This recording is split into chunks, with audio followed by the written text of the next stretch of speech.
Amados, nós temos falado nesses dias sobre ser e fazer discípulos, amém? Sobre o que é ser um discípulo de Jesus, o que é fazer e por que fazermos discípulos, o chamado do Senhor para nossas vidas.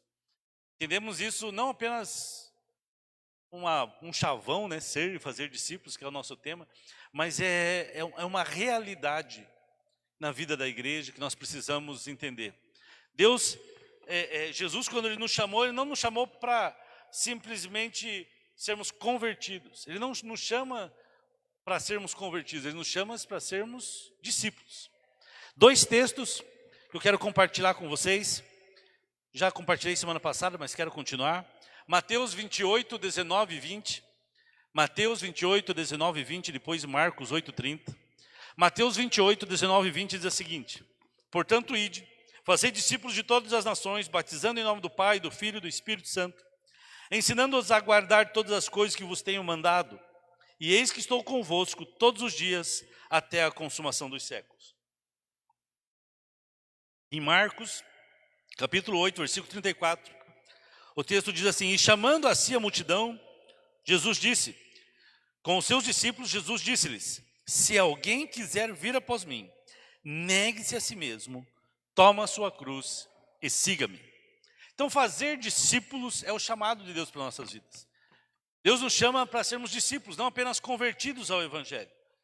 A grande comissão, que é esse texto aqui, fala que não era para a igreja fazer convertidos, era fazer discípulos. Enquanto nós estivéssemos indo no dia a dia, na nossa casa, no nosso trabalho, quando estivéssemos indo para a escola, onde quer que você estivesse, você vai vivendo e fazendo discípulos.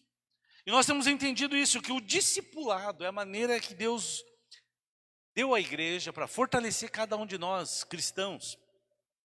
E o que é o discipulado? É um relacionamento entre pessoas, um relacionamento que Jesus usou com 12 homens, treinou aqueles 12 homens por 3 anos e usou eles para difundir o reino de Deus por toda a terra. Se nós pensarmos isso, que estratégia estranha, né? Jesus surge na Palestina, naquela época já era um lugar insignificante, para o mundo. O foco, o principal lugar do mundo era Roma, né? O capital do Império Romano. Todo o Império Romano. E Jesus era da Galileia, era o cafundó do fundo, de um lugar mais remoto que tivesse. E Jesus na Galileia escolhe 12 homens, a maioria deles iletrados, pescadores, e prepara esses 12 homens por 3 anos. Investe na vida desses 3 homens. Jesus pregou a multidão, Jesus falou com multidões, mas Jesus se dedicou mesmo, a maior parte do tempo, para tocar na vida de 12 homens por 3 anos.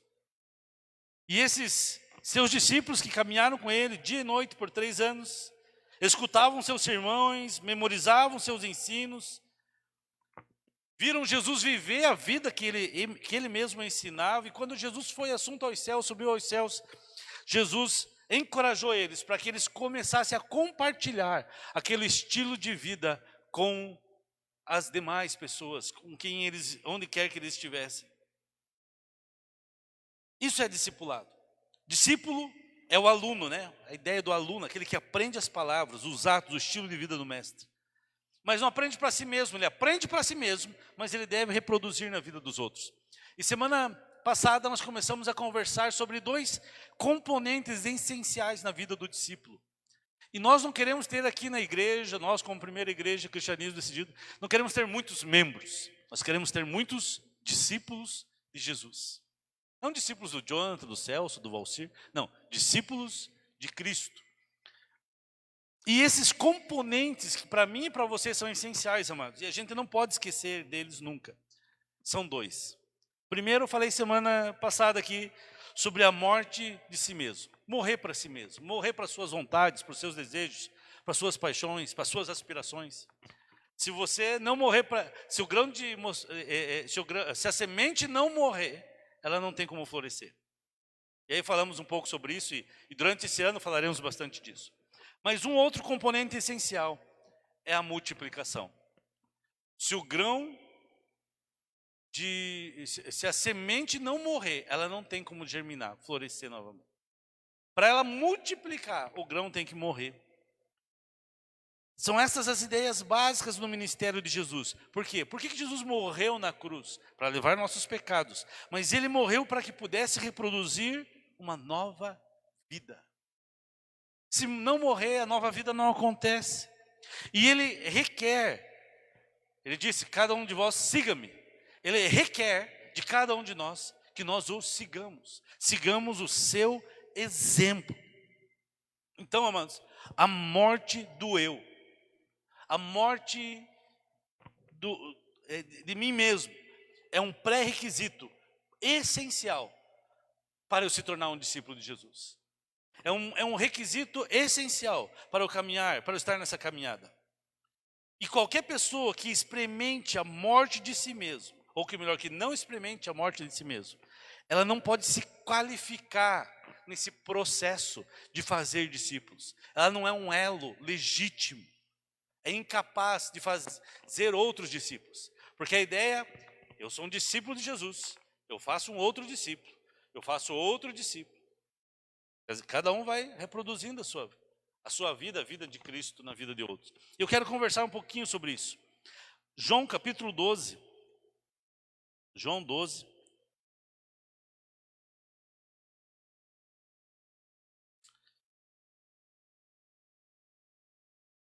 Versículo 24. Jesus diz assim: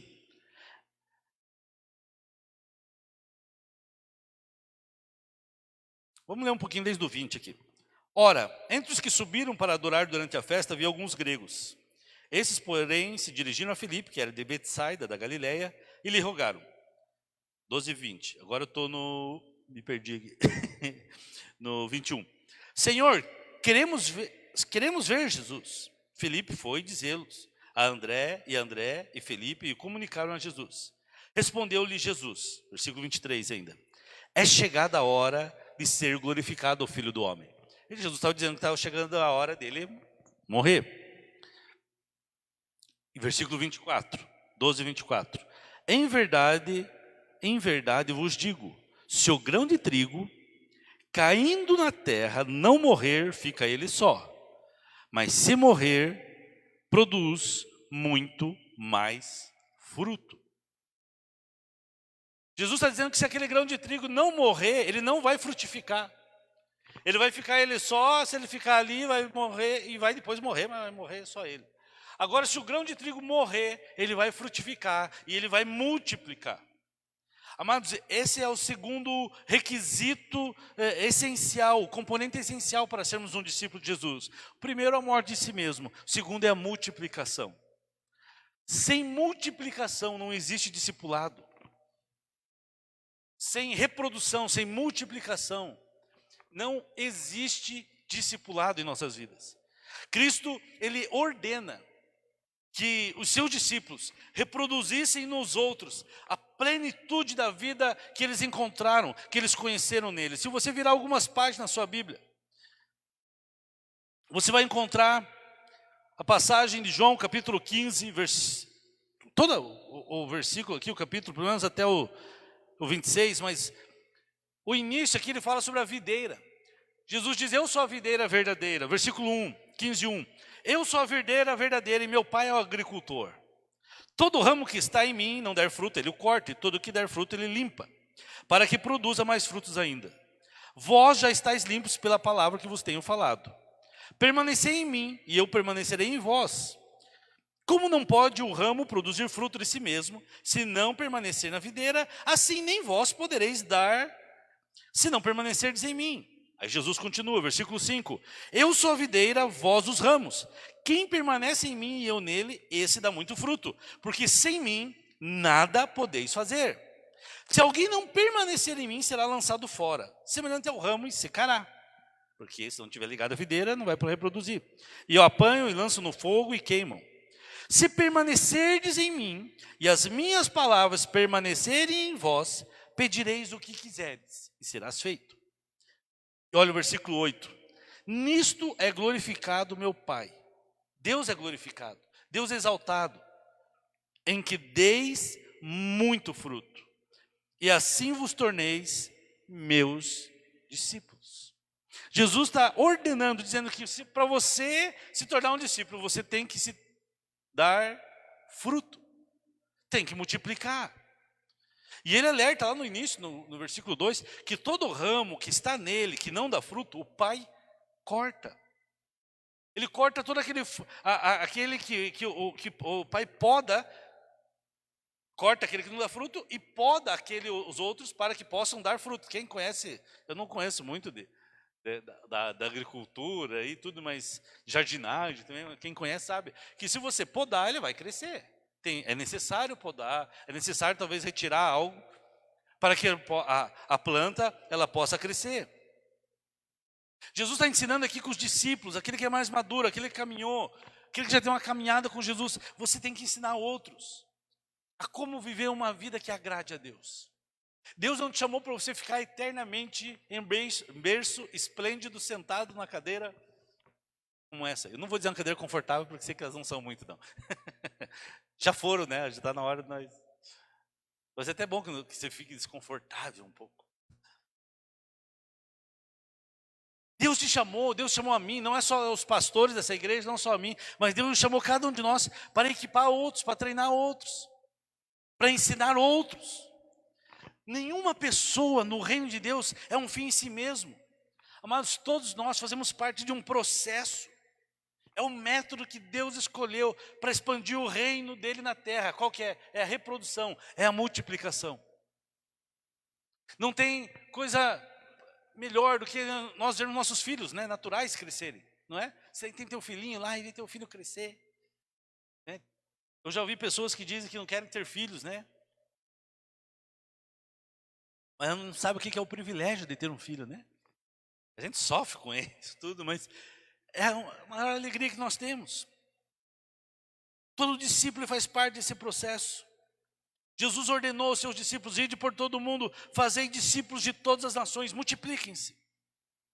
Então, amados, uma coisa nós temos que entender, é que sem multiplicação, diga assim, sem multiplicação, não existe discipulado.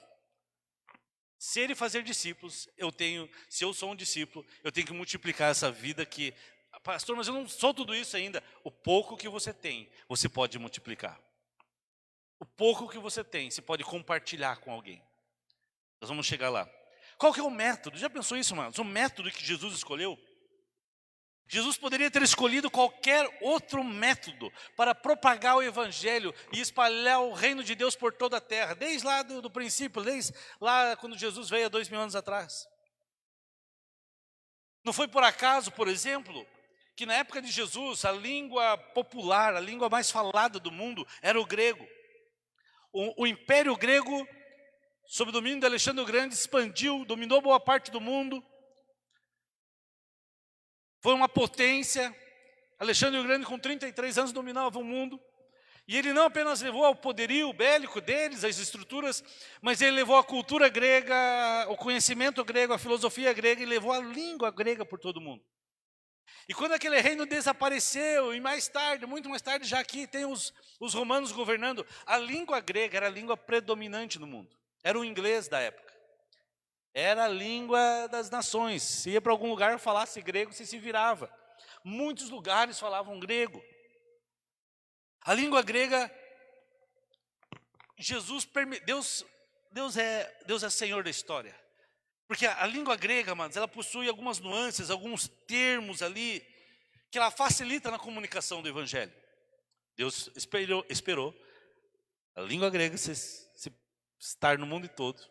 E outra coisa, era uma forma do evangelho também se espalhar, né? Qualquer nação que você fosse, você pregasse em grego, as pessoas iam te ouvir. As estradas do Império Romano, o Império Romano construiu estradas por todo o seu império, para trazer as riquezas, principalmente do Oriente, para Roma. Estradas que perduram até hoje. Lá, os paralelepípedos lá, passavam lá as bigas lá. E aí surgiu todo um sistema de transporte, de comunicação e hotelaria, porque tinha que atender esse deslocamento de tropas e tudo isso, de comércio.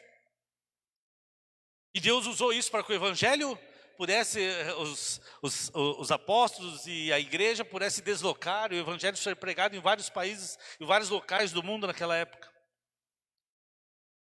Da mesma forma que Deus usou a Grécia, Deus usou a Roma, mesmo sem eles querer, né, involuntariamente, para a propagação do evangelho. Deus poderia ter feito que o homem descobrisse a imprensa, o rádio, a televisão, os meios de comunicação na época de Jesus, ou Jesus nasceu mais depois, né, nessa época. Imagina que beleza. Jesus ia ter programa de TV, de rádio, ia estar expandindo, o evangelho ia chegar ao mundo todo. Ou ele poderia ter sido um grande escritor, ou melhor, agora, nos nossos dias de hoje, ter redes sociais, né? Já usou o Instagram naquela época de Jesus, WhatsApp. Como que o evangelho, mas as opções eram ilimitadas. Só que Deus escolheu outro método, nenhum desses métodos. Jesus optou pelo discipulado. Já pensou nisso? Ele podia ter alcançado pessoas em massa, em multidões, mas Jesus usou o discipulado. Jesus, ele treinou pessoalmente um pequeno grupo de homens e equipou esses homens, treinou esses homens. Para quê? Para que eles fizessem a mesma coisa com outros. Só isso que eu quero de vocês. Eu vou ensinar vocês, eu vou caminhar com vocês e vocês vão reproduzir isso. Façam discípulos. À primeira vista isso parece muito lento, né? Um crescimento lento, demorado. Isso vai demorar. Jesus levou 3 anos para fazer 12 discípulos. E era Jesus, gente. E um deles foi fracasso, né? O Judas,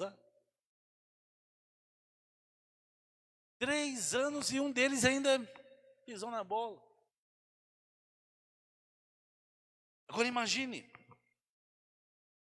nós, né, treinarmos alguém, treinarmos um grupo, para marcar uma nação, um país, uma cidade. E se você fizer as contas, eu fiquei fazendo as contas da minha vida útil, talvez no ministério e tal, ou sei lá, eu calculo em 60 anos, 70, né, que você não vai desde 10 anos fazer discípulo, mas até pode, né, mas eu acho que assim, a forma, o modelo e tal. Mas sei lá, uns 60 anos dedicando a vida a Jesus, se fosse fazer esse modelo de Jesus, assim, reproduzir exatamente 12 pessoas cada 3 anos, não seriam muitas pessoas. E aí nós poderíamos duvidar. E o nosso pecado é duvidar de Deus, a sua sabedoria. Deus não vai dar certo. Imagina a vida toda treinando 20, 30 pessoas. Por isso, quando você olha igrejas, amados, tem gente que olha que as igrejas pequenininhas assim, não dá muito valor. Calma, você não sabe o que está acontecendo. Ministério, a gente não se mede por tamanho. Aquela igreja é grande. Glória a Deus, vocês estão fazendo discípulos, multiplicando, os outros estão multiplicando, beleza. Mas às vezes não. Às vezes é só inchaço. Quando a gente estuda o que é discipulado, estuda a vida de Jesus, nós descobrimos que Deus escolheu um método sólido, um método eficaz, para que o reino dele expanda, para que a igreja cresça, que a igreja local cresça, que o evangelho alcance as comunidades. E começaria como um pequeno grão de mostarda. Jesus, já viu aquele texto que fala, quem tiver, as pessoas falam assim, quem tiver fé como um grão de mostarda.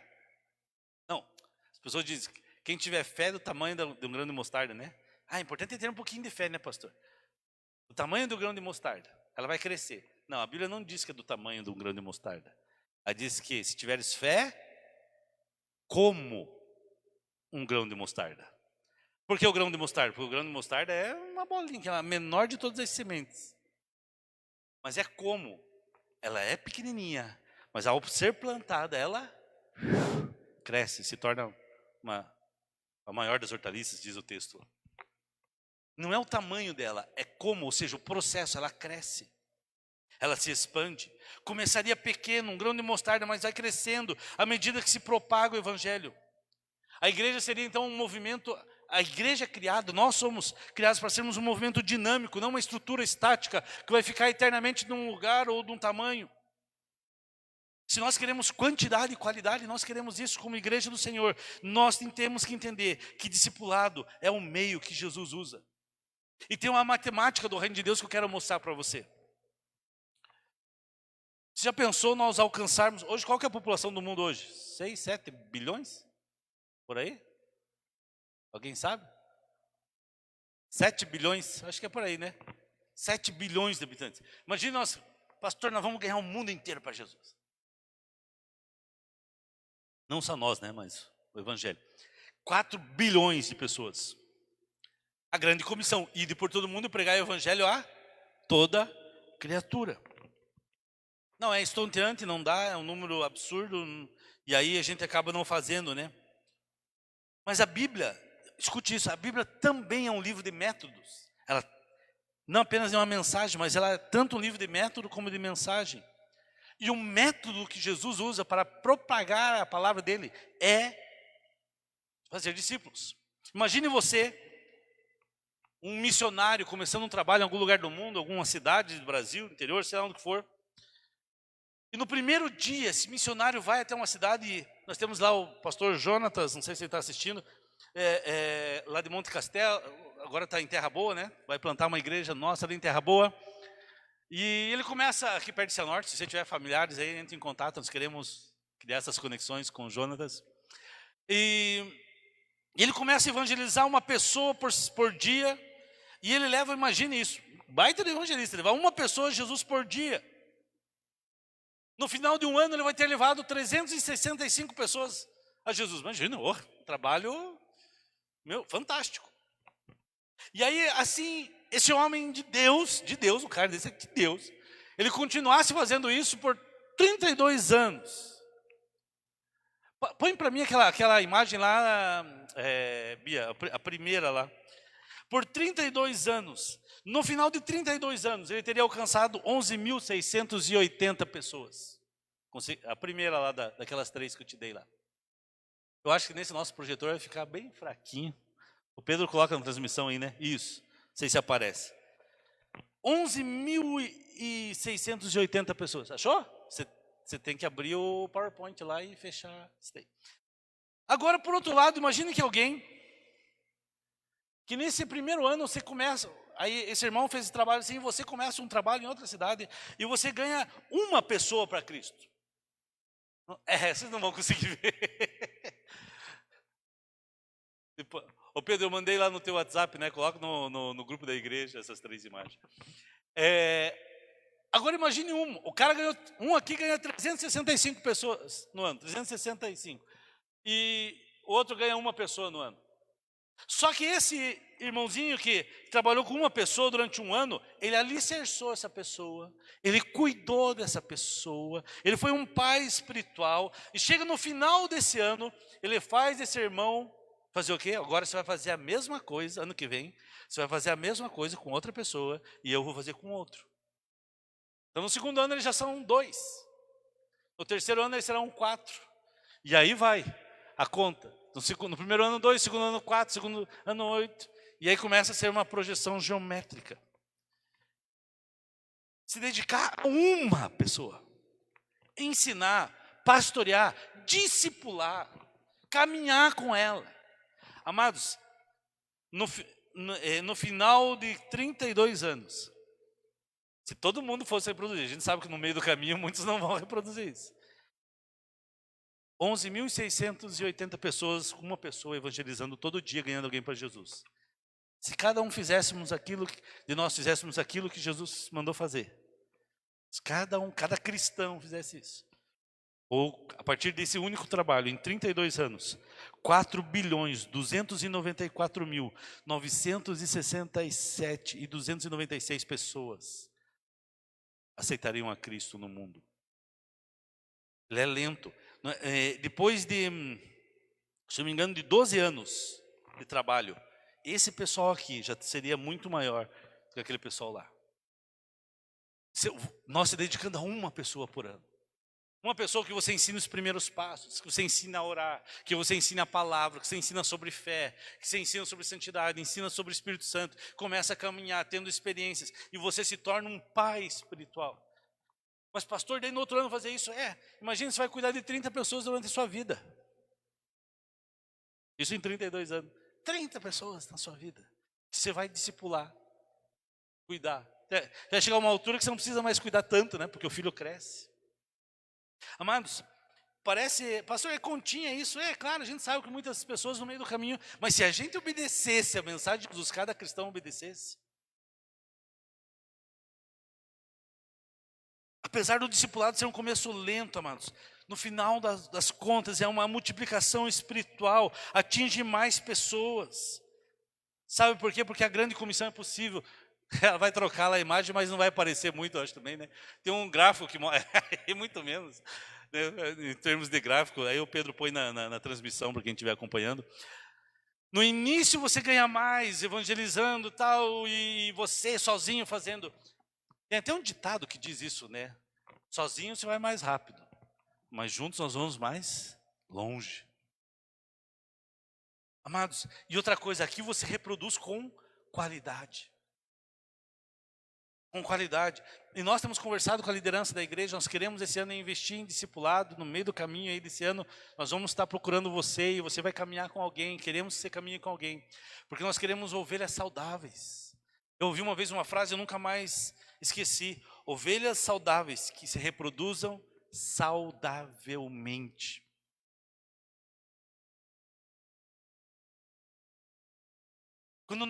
Esse tipo de evangelização é bênção, a pessoa que Deus usa é bênção, mas ela acaba sendo negligente, por quê? Porque ela vai produzir crianças espirituais. A gente ganha a pessoa e deixa ele largado, fraco espiritualmente. Discipulado, amados, guarde isso, é paternidade espiritual. Discipulado é andar juntos, é ser pai. Virou moda, né, falar sobre paternidade espiritual. Mas o que é? É você cuidar. Eu sou pai, muitos aqui são pais. E o filho é uma caminhada. E depois ele cresce, eu não tenho experiência ainda. O Léo aí, que agora esses dias casou uma das filhas, a segunda filha já, né? E a Tia já casou, tudo tá aí. Tudo, mas entendeu? Mas já é grande, já tem a vida dela.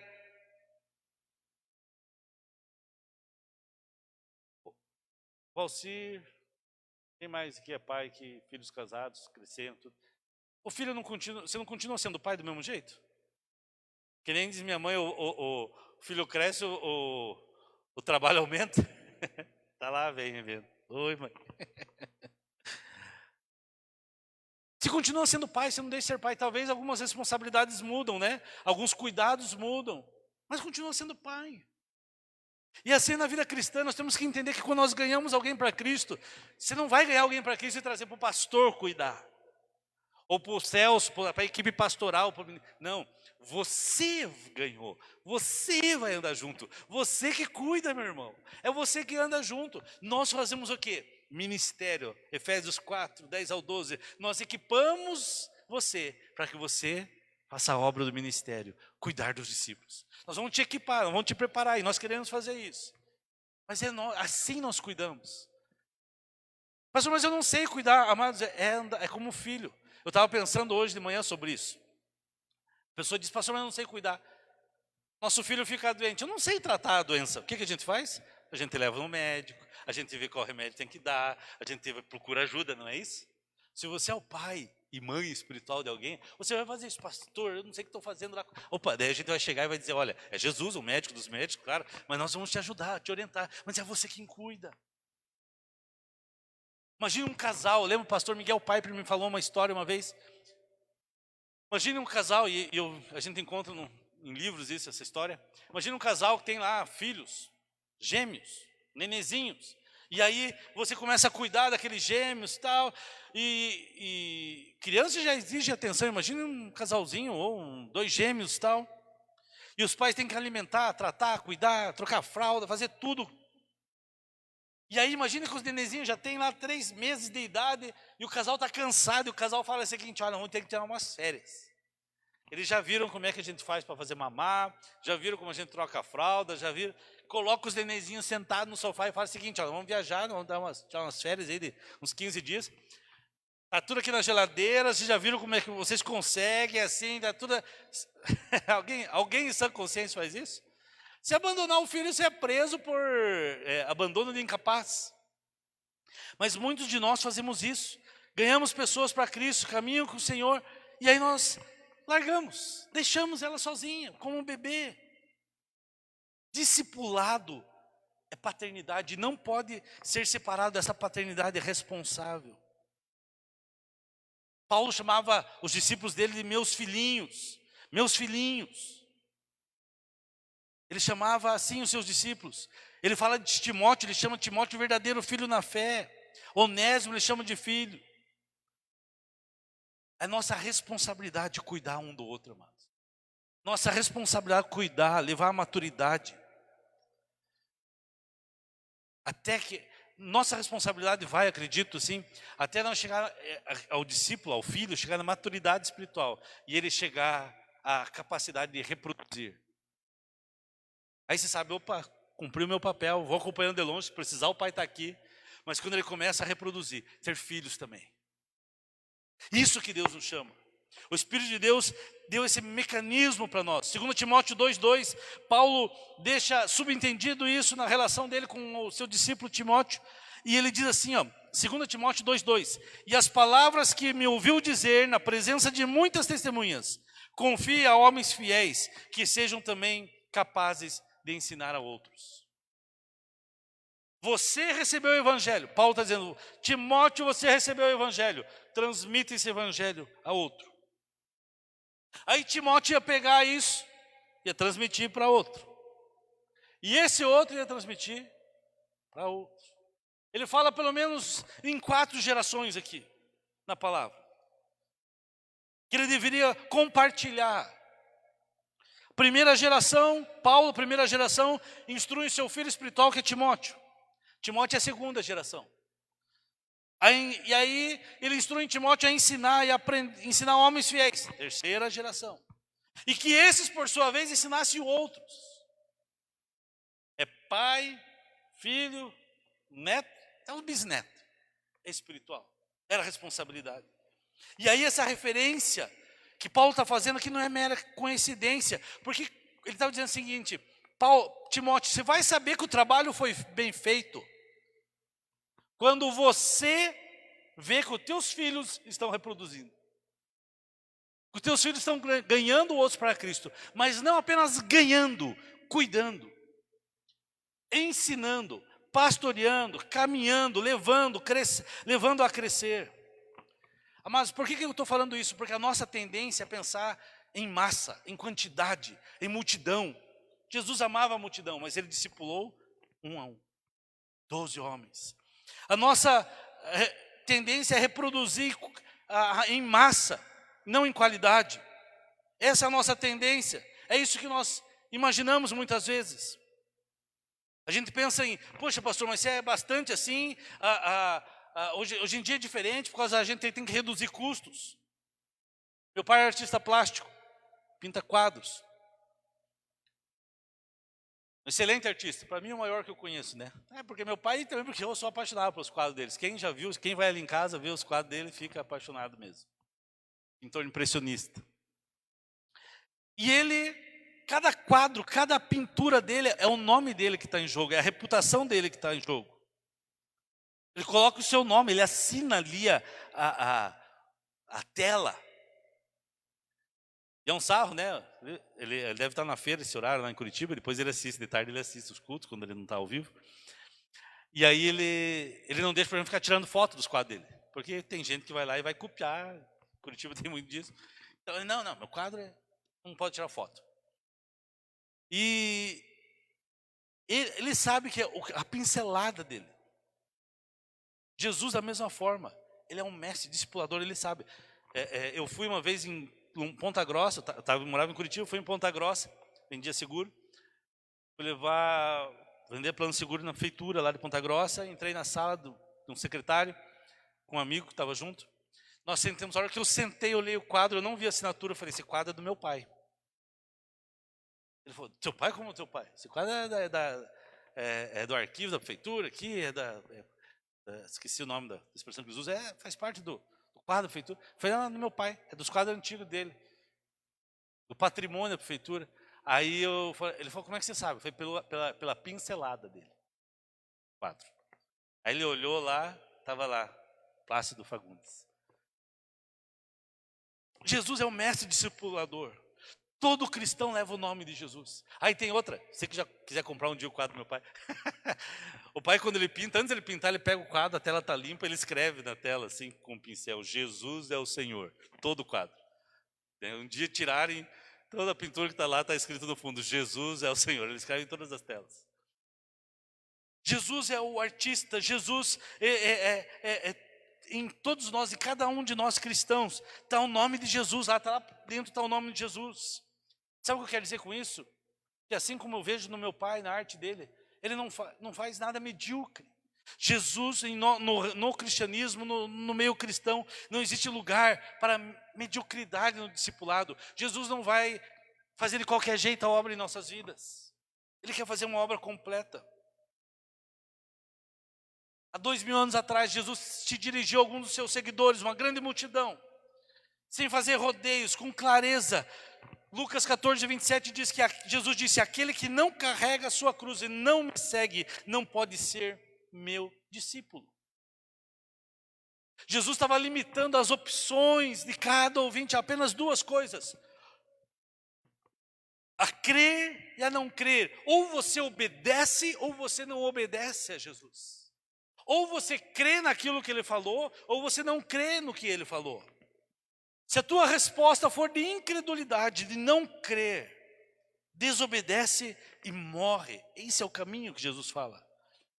Mas quando você crê, Jesus diz, a ordem de Jesus é: siga-me. Ou obedeço ou não obedeço. Se eu não obedeço, o caminho que eu terei é de morte. Mas se eu obedeço, se eu tenho fé, aplico fé naquilo que ele falou, se eu obedeço, qual que é o caminho? O caminho é ser e fazer discípulos. É ser discípulo, morrer para si mesmo e fazer discípulos, reproduzir, multiplicar. Você não pode guardar apenas para você aquilo que ele tem dado. Nós não podemos guardar. Talvez você diga: pastor, mas eu não tenho grandes experiências. Não importa, aquilo que Deus te deu é para ser compartilhado com outros. Cristo sabia que essa é a decisão mais importante que alguém pode tomar. Em Lucas 14, 28, Jesus diz: pois qual de vós, pretendendo construir uma torre, não se assenta primeiro para calcular a despesa e verificar se tem meios para concluir? Jesus diz: quem vai construir uma torre, é o custo do discipulado. Você vai sentar, você vai pensar e vai calcular, antes de construir um prédio, uma casa, se vai ter como concluir ela. E o texto ensina, a Bíblia diz que por mais incompreensível que pareça, muitas das pessoas se retiram, voltam atrás. Em João 6,66 diz assim: voltaram atrás e deixaram de segui-lo. Jesus, o início do ministério dele era voltado para a multidão. Ele trabalhou com a multidão, ficou com a multidão, tal, tudo isso. Na metade do seu ministério, de repente, ele começa a sofrer perseguições dos judeus, dos fariseus, dos saduceus, dos religiosos da época. E aí Jesus, metade de Mateus, Marcos 8, por ali, quando eles começam a acusar Jesus de ser usado por Beelzebu, que era obra das trevas, aquilo que ele fazia, ele volta o seu ministério, ele não abandona a multidão, mas ele se dedica mais tempo aí agora para os 12. E vai preparando aqueles 12 para a sua partida. Ele começa a preparar eles, porque ele vai morrer, vai ser crucificado, vai ressuscitar, para que eles continuassem a obra. E quando Jesus começa a fazer isso, aquela multidão que seguia Jesus, ela começa a abandoná-lo. Pessoas começam a já receberam os benefícios, já foram abençoados, já receberam a bênção, não precisa mais de Jesus. Só que Jesus, ele quer um compromisso elevado conosco. As pessoas abandonaram a Cristo. Quando Marcos escreve o evangelho de Marcos, Marcos é um evangelho voltado mais para o povo romano, para o público romano. E ele tenta atingir aquele grupo. E ele vai mostrando, se você olha o evangelho inteiro como um todo, que ele vai mostrando a crescente popularidade de Jesus entre o povo vai amando a Jesus, seguindo a Jesus, multidões indo a Jesus, e os religiosos aumentando a perseguição. E ele vai mostrando que esses religiosos, judeus, não os romanos, e no meio do texto ele mostra vários romanos, centuriões e líderes romanos que seguiram a Jesus, que ouviram a palavra do Senhor, que tiveram fé. E aí ele vai mostrando essa crescente oposição a essa crescente popularidade de Jesus, até que aqueles líderes religiosos conseguem convencer a multidão de que Jesus era um engano. E o que acontece? Quem que pede para Jesus ser crucificado? A multidão. Diante de Pilatos, a multidão grita: crucifica-o, crucifica-o. Pilatos, um romano, ele pergunta a quem querer, mostra Barrabás e Jesus: olha, vocês podem libertar um, o que vocês querem? Liberta Barrabás. E aí ele pergunta: o que farei desse Jesus chamado Cristo? E eles dizem: crucifica-o, crucifica-o. A multidão vai no engodo, ela vai no embalo. Discípulo não, discípulo segue, obedece, morre para si mesmo e faz outros, reproduz. A minha pergunta para você essa manhã, para você que está em casa, para você que está ouvindo essa mensagem algum dia: qual que é a tua resposta para a ordem de Jesus? Siga-me. Só que deixa eu falar, Jesus não te chama para seguir ele e ficar sentadinho numa cadeira de igreja todo domingo. Ele te chama para ser um discípulo e fazer discípulos. Talvez você não vai ser um pastor, você não vai ser um grande líder, você vai ser alguém naturalmente usado por Deus no seu dia a dia, no seu trabalho, na sua família, com seus filhos, na sua vizinhança, onde quer que você estiver. Mas nós somos chamados para reproduzir. E talvez essas pessoas que você vai levar o evangelho, elas nunca virão para essa igreja. Talvez demorarão para vir a alguma igreja. E quando vierem, talvez vão em outra. Você vai ficar: mas não vem na minha igreja. Mas é reino.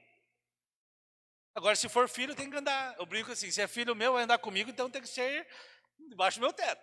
Depois vai casar, vai reproduzir, daí você vai para o seu para o lugar que você quiser. A ordem transformadora de Cristo é: siga-me.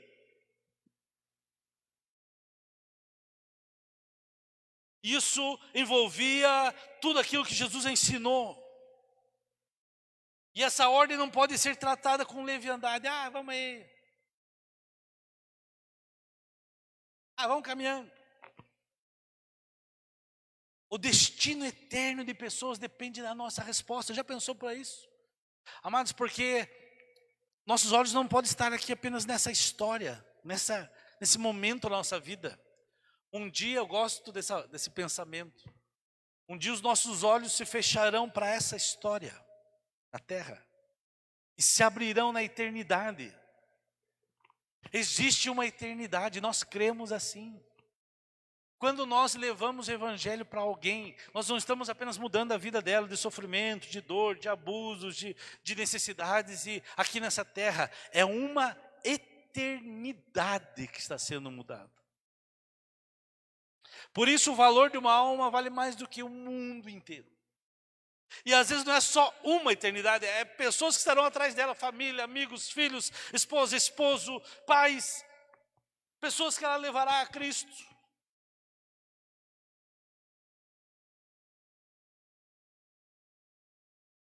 Ou você preserva seus direitos, suas possessões, seus bens, sua vida como está agora, continua caminhando assim. Ou você entrega tudo o que tem ao senhorio de Cristo, ao governo de Cristo, nas mãos de Cristo, em troca da vida eterna, da paz com Deus. Isso é morrer para si mesmo. Isso é morrer para si mesmo. Deus vai tirar de mim? Deus não vai tirar. Só que ele fala: aquele que perder a vida por amor a mim, encontrá-la, vai viver de verdade. Lembra de Levi? Mateus, o Mateus da Bíblia? Pode colocar lá o que eu falei, perdão. Pedro. Pode colocar o clima. Nada agradaria mais a Cristo do que eu e você fizesse o que Levi, que depois teve seu nome mudado para Mateus, fizesse. Se nós fizéssemos como ele fez. A Bíblia diz em Lucas 5:28, Levi, cobrador de imposto, trabalhava na coletoria, odiado pelas pessoas, mas rico. porque ele cobrava do seu povo, né, para pagar aos judeus, né, os impostos. Então, para o povo ele era um traidor. Deixa bem baixinho. Para serem usados. Levi um dia, Jesus nesse tempo, ouvindo a pregação de Jesus, bem nessa baixinho, geração. bem baixinho, ele levantou-se da coletoria, deixou tudo que ele tinha e seguiu Jesus. Sonda-me, Senhor, Seguiu a Cristo. e me conhece. Esse chamado de Jesus, ele continua até hoje. Coração. Jesus ainda fala para crentes hoje, amados, vem, não é um evangelho popular, não é um evangelho que vai dizer, pastor, essa mensagem não dá para colocar muito aí nas redes sociais, e o povo não vai vir na igreja, não. Mas nós não estamos preocupados com multidão, nós estamos preocupados em fazer discípulos, em caminhar com poucos, e esses poucos vão multiplicar em poucos, e outros poucos, e de repente esses poucos, e poucos, e poucos, serão muitos. Mas o chamado de Jesus é, assim como eu morri na cruz, venha morrer você também comigo na cruz.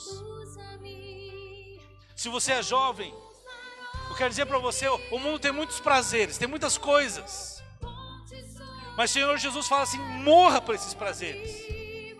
Porque ele diz assim, aquele que perder a sua vida por amor a mim, achá-la, mas aquele que não fizer isso, pelo contrário, vai perder. Lá na frente esse caminho é de festa, de agito, de não sei o que, é perdição.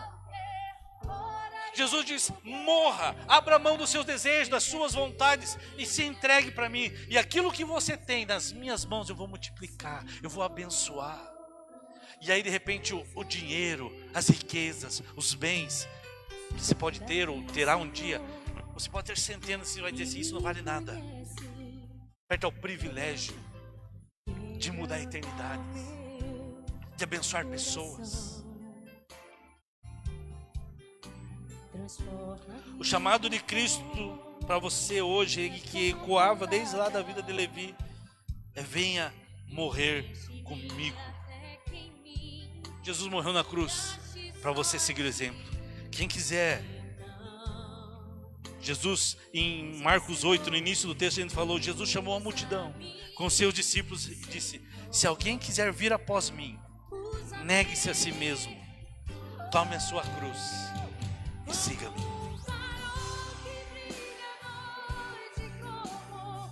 Esse é o nosso chamado, negar-se, tomar a cruz, morrer com Ele. Não é que você vai ter problema, ficar carregando esse problema e se dane. Não, ele está dizendo o seguinte, tome a sua cruz, morra comigo e siga-me. E você vai estar vivendo o mais extraordinário projeto de vida que um ser humano pode viver nessa terra, que é seguir e servir a Cristo. Amados, eu sou novinho ainda, 44 anos, já passando a curva lá dos...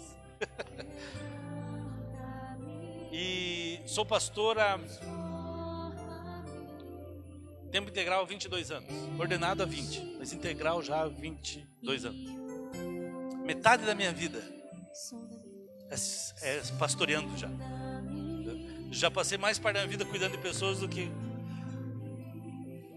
E eu não me arrependo das decisões que tomei. Me arrependo de alguns erros que fiz, né? Mas de ser pastor e a maior alegria não é assim, simplesmente ser pastor e ter um título. Você não precisa, eu já fazia o que eu faço antes de ser pastor. O Alcir é um bom exemplo, o Alcir e a Sônia já eram pastores há muito tempo sem ter sido ordenados, agora só continuam fazendo o que já faziam antes. Mas não tem prazer maior do que você ver pessoas que você cuidou, que você evangelizou, que você ensinou, que você caminhou junto, servindo Deus, multiplicando, cuidando de pessoas. Às vezes estão longe lá e você vê, puxa, cara, eu fui minha ovelha, eu dei aula na escola dominical, eu fui pastor de jovens dele. Eu perdi a conta de quantos jovens, né? Eu fui muito tempo líder de jovens e sou apaixonado por isso, trabalhar com jovens. Como é legal você ver, de repente, eu lembro uma vez foi em Telêmaco Borba, preguei lá e de repente vieram jovens, somos do Bola de Neve. Quem que é o pastor lá? Eu pensei que era alguém de Curitiba que eu conhecia. É o fulano, é o Valdemei. Da onde que é esse cara? Ele foi Ponta Grossa. Valdemei do quê? Bueno. Cara do céu, esse menino, eu praticamente ganhei ele para Jesus junto. Discipulei ele por 3 anos, caminhamos juntos, 4, 5, 6 anos. Depois eu fui para Curitiba. Ele era pastor do Bola de Neve em Telêmaco Borba. Eu falei, onde é que ele está? Ele ficou no trabalho, ele trabalha num hotel ali à noite. Eu saí daquela igreja que estava pregando teleão com o Borba e fui para aquele hotel lá. Cheguei meio que escondido, com boné assim, pedi lá para ser atendido e era ele. Cara, que alegria. Que alegria poder ver alguém que a gente caminhou servindo a Deus. E era um menino, alguns conhecem o irmão dele, o Valdeci. Caminhou com a gente aqui. 2 meninos que tiveram uma vida dura, difícil. Eles encontraram o pai enforcado na sala de casa. Sei lá, 15, 16 anos eles tinham. Foi quando eles vieram para a igreja. Imagine se não tivesse alguém lá, os discípulos de Jesus, a mãe deles, os irmãos. Quantas pessoas que você já caminhou, que de repente se parar para pensar, puxa, talvez onde você estaria se alguém não tivesse pregado o evangelho para você? Nós temos aqui no nosso meio testemunhos fortíssimos do Bob, né, que tem uma história de vida. E talvez você diz, não, eu nunca aprontei, nunca bebi, nunca fumei droga, nunca torci pro Corinthians, nunca fui bandido.